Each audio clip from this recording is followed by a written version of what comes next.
This week, we'll show you our new redundant mobile internet solution for our RV, from unboxing to installation, configuration, and everything else about the way we stay connected on the road as digital nomads.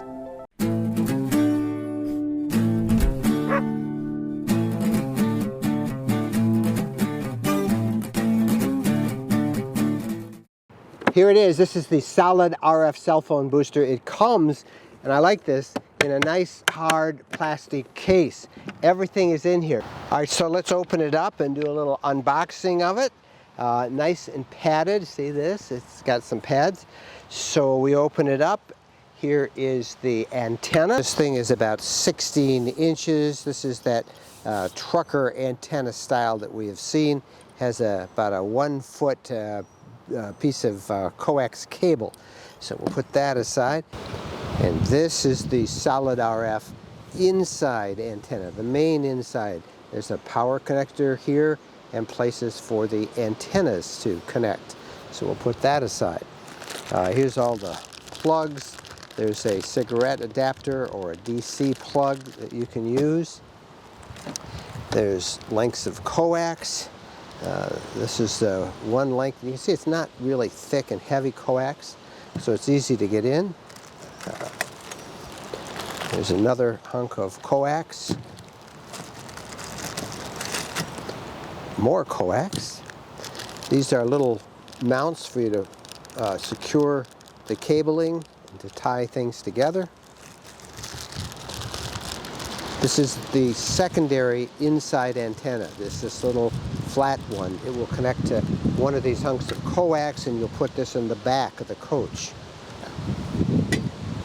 This will be a mounting plate for the outside antenna. This is a second part of that plate. Now this is going to mount on the roof of the RV.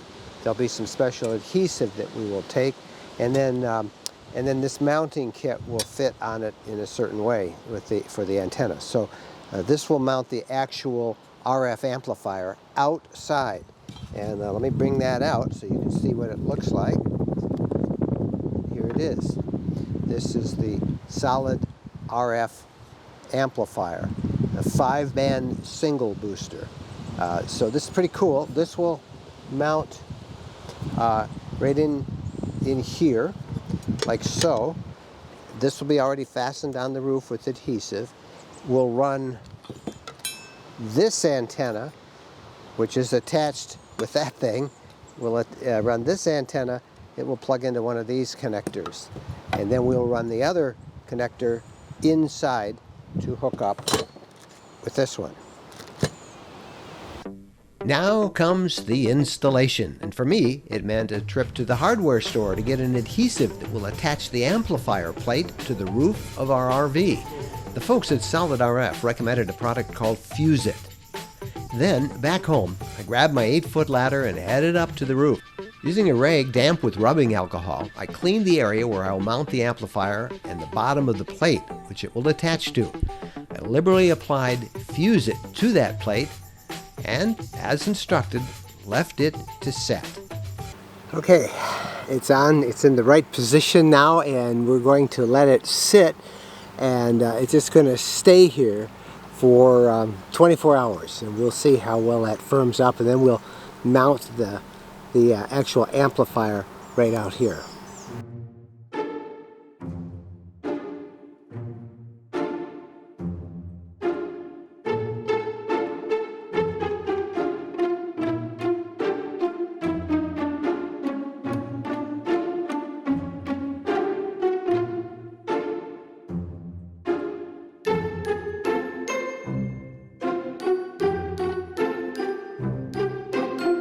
Okay, it's the next day, and this thing is on here solid. So that all worked. Now we're going to mount the actual amplifier, and that's what's so unusual about this one. Is the amplifier it's all weather sealed, and it's mounted up here on the roof. There's some holes here that I'm going to align. There we go. Got those in there great. And now we'll screw them in.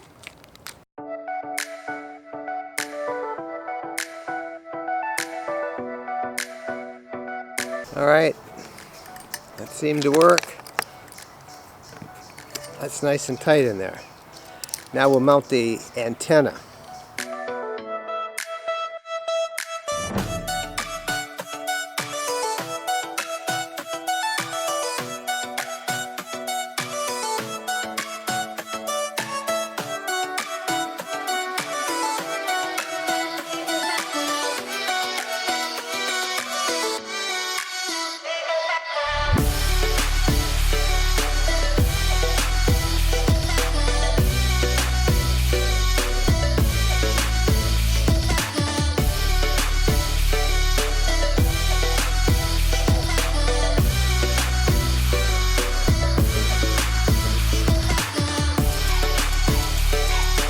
So here's how I'm bringing it in for now.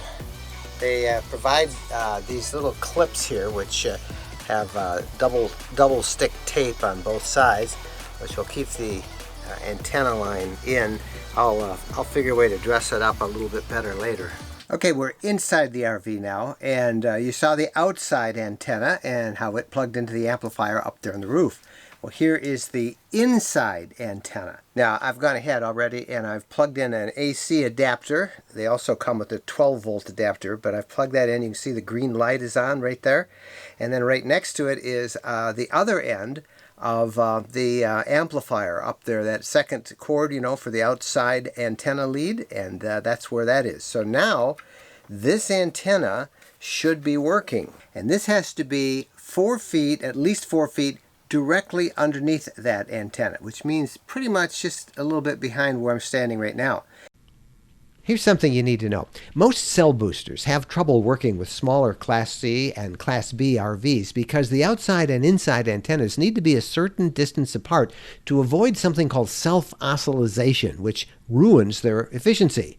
Well, Solid RF has designed their system to avoid that issue as long as the inside antenna is directly beneath the outside antenna and separated by at least 4 feet.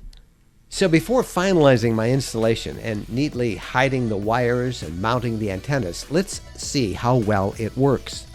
First, I ran a speed test without the amplifier. The first number is how fast I connect to the cell network. You want it low. The other 2 figures you want as high as possible. Without the amplifier, these are mediocre results at best. Now let's try it with the amplifier on.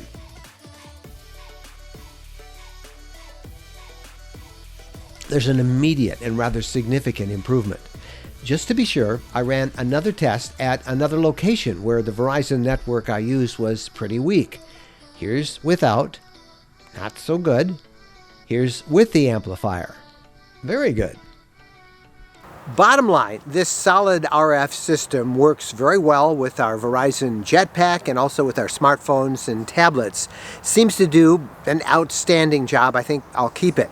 Now eventually I'll end up dressing the cables and the wires a little bit, and I'll mount that inside antenna right below the outside antenna in a little wardrobe closet that's right inside the RV. But that's one internet solution. What happens though if that Verizon signal that this works on is just too weak to amplify, or I'm in an area where the Verizon cell phone tower is overrun by other users and thus it's not putting out any signal at all? Well, that's where redundancy and having another system from another provider will help. And for that, I'm going to rely on something that came pre-installed on our 2019 Leisure Travel Bands Unity FX, and that's the Winegard Connect 2 system. Okay, this part of the video finds me up on the roof. There's a song about that. Up on the roof. Well, in my case, up on the roof is where you find my second backup system for being able to stay connected on the road. And what it is a cell phone antenna that will allow you to pick up cell phone signals, and it's a little better than any other antenna you can find. And because it's up so high, 12 feet on my rig, it really does a great job of bringing in signals, 4G LTE cell phone signals. So you can then run that through a network, and you do great. it works off the AT&T network. And I like that because it's a good backup to the Verizon system that I use with the cell phone booster and with the data card I have. So that way, in areas where Verizon's a little weak, I can probably pop up and get into the AT&T system as a backup. It is a bit expensive. You can, if you have your own data plan on a SIM card from AT&T, or Verizon for that matter, you can pop it up and put it in there, and you can work off of that. But if you want to use it, WineGuard comes with its own plan that you can buy on a month-to-month basis, and that's a good deal. You don't have to commit. You can use it only when you're out in the RV. It's a bit expensive. I bought a system now for the next month because we're going to Canada that will work both in the US and on the Rogers network in Canada. So it's a Rogers network in Canada, AT&T network in the US, and I bought a month of it. It cost me $80 for that. But that gives me a pretty much a solid coverage in Canada. And if I'm in those areas, when I get into the US, we're going down to New England and the Adirondacks. When I get down in those areas, and I might have a little weak Verizon signal, I can see how I do with the AT&T signal. So it's good backup. But the second thing that this Connect 2 does that I really like, that really does a good job, is it amplifies Wi-Fi signals. So it actually does a great job of picking up Wi-Fi signals from a huge radius. And it allows you then to access Wi-Fi through this little WineGuard network that you set up inside. So I'm going to run some tests. I want to show you how it works, show you how many Wi-Fi signals it picks up, and why this is not a bad alternative for many of you looking for ways to stay connected on the road. It's called, again, the WineGuard Connect 2 system. And let's go inside the unit and I'll show you what that's like. So let me climb down the old ladder here. Back inside the RV, there's not a lot to show you here because everything is wired through the roof and down the walls. And the only real thing here is in the entertainment console is this little switch right here, which activates, that's the TV antenna, and then that is the WineGuard system. So all I have to do is turn that on, and the WineGuard system is then on. And then you control everything through your smartphone, or your tablet or your computer, whatever you're hooking up with. It takes you a little bit to make an establishment. Let me show you how that works. You open up a web browser and then you go to the WineGuard Connect server, and that then connects you directly to the little amplifier box up on the roof, and you determine whether you want to go for Wi-Fi or whether you want to go with cellular. So to go to cellular, you just click a couple of buttons and fill in a little bit of information. But let me also show you what I think I will probably use this the most for, and that is for Wi-Fi. Wi-Fi signals are everywhere, but finding free and open ones and strong ones can sometimes be a challenge when you're inside an RV. This, because the antenna is so high and because it amplifies them, finds all sorts of them. Here, look at this. This is my cell phone. And you can see how many Wi-Fi signals sitting in the RV my cell phone is picking up right now. This is my iPhone, and this is the screen. Not many, right? There's my own system inside my house, but that's about it. So now let me do a scan with the WineGuard up on the roof and show you how we do with that. Look at this. Look at all of the Wi-Fi signals it discovers. So this is really nice, and it not only discovers them, but it amplifies them, and then it brings them inside your unit where you can access them and have really good solid Wi-Fi coverage. So that's our solution for staying connected to the internet, having two systems on two different networks. Hey, I'm Mike Wendell, and I hope you enjoyed this video, and if you would do me a big favor, please subscribe to the RV Lifestyle channel right here on YouTube, and while you're at it, give us a thumbs up on this video. Thank you guys for watching. Happy trails.